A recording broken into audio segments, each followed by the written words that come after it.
সরকারের যদি সদিচ্ছা থাকে তাহলে এই চাঁদাবাজি যে হারে বেড়েছে এটা নিয়ন্ত্রণে আনা কোনো বিষয় না।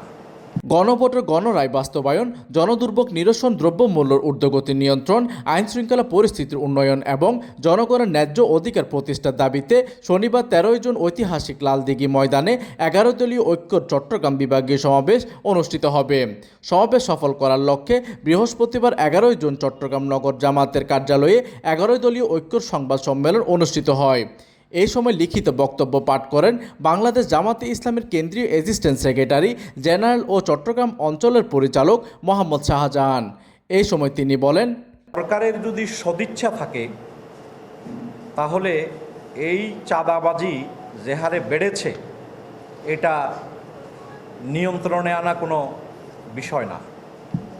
এখানে সরকারি দলের বিভিন্ন আঞ্চলিক নেতা বিভিন্ন ইন্টারেস্টে এই সুযোগটা তৈরি করে দিয়েছে।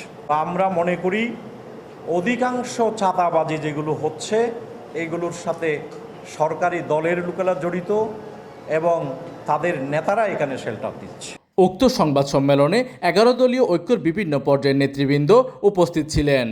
প্রতিনিধির তথ্য ও পাঠানো চিত্রে ডেস্ক নিউজ, দিগন্তের বার্তা 24, চট্টগ্রাম।